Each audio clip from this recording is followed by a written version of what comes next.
میرے اللہ نے کہا والعصر، زمانے کی قسم ساری دنیا کے انسان ناکام ہے۔ ناکامی کیا ہے؟ جہنم۔ کون بچا اس ناکامی سے؟ کوئی بچ سکتا ہے؟ اللہ نے کہا 4 کام کرنے والے بچ جائیں گے، 4 کام کرنے والے۔ الا الذین آمنوا، جو ایمان لائے۔ ایمان ناکامی سے نکالنے کی پہلی شرط ہے۔ وعملوا الصالحات، جنہوں نے اچھے اعمال کیے۔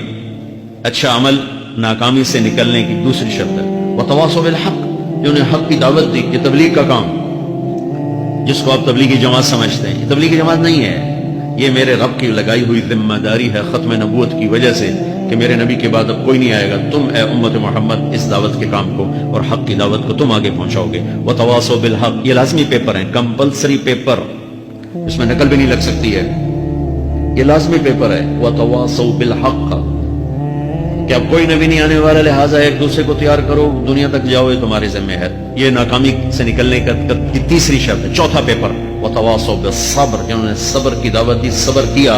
میرے بچوں، میرے عزیزوں، میرے بھائیوں، یہ 4 ضروری پیپر ہیں اپنی دنیا اور آخرت کی کامیابی کو حاصل کرنے کے لیے۔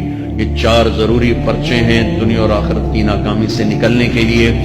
والعصر، مجھے زمانے کی قسم، کیونکہ زمانہ گواہ ہے۔ زمانے کے اندر فرعون، قارون، حامان، شداد ڈوبے، برباد ہوئے، تباہ ہوئے۔ زمانے کی قسم۔ والعصر، مجھے عصر کے وقت کی قسم۔ یہ کیوں کہا؟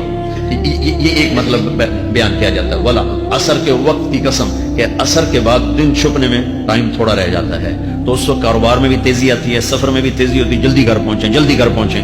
تو اللہ تعالیٰ ایک اشارہ فرما رہے ہیں والا عصر، کہ تمہارے پاس بھی ٹائم تھوڑا رہ گیا ہے، یہ میری بات سن کے جلدی سے عمل کر لو، ٹائم تھوڑا ہے، جلدی سے عمل کرو، ٹائم تھوڑا ہے۔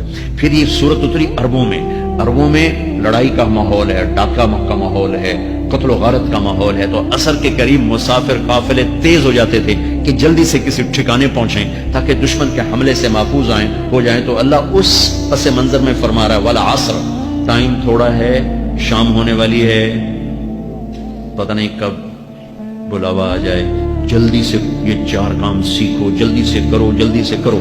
ٹھیک ہو گیا؟ تیسرا مطلب والعصر، عصر کہتے ہیں نچوڑ کو، خلاصے، نچوڑ، عصیر، جوس کا کام کیا ہوتا ہے؟ ایک گلاس ہے، یہ گلاس ہے نا، آپ اس میں 1 آم رکھو تو اندر نہیں جائے گا، یہیں اٹک جائے گا، ٹھیک ہے؟ اور اسی میں 2 آم کا رس نکالو تو اس میں آ جائے گا، ٹھیک؟ اس میں اب 1 کنو ڈالو، اندر نہیں آئے گا، اسی میں 3 کنو کو نچوڑو تو اس کے اندر اس کا رس آ جائے گا۔ عصیر، نچوڑ نکالنا، نچوڑ نکالنا۔ تو میرا اللہ کہہ رہا ہے کہ تم 114 صورتیں ہیں، تم نہیں پڑھتے ہو، 6000 سے اوپر آتے ہیں، تم نہیں پڑھتے ہو، تو میں تمہیں سارے قرآن کا نچوڑ نکال کر، جوس نکال کر 3 آیات میں پیش کرتا ہوں۔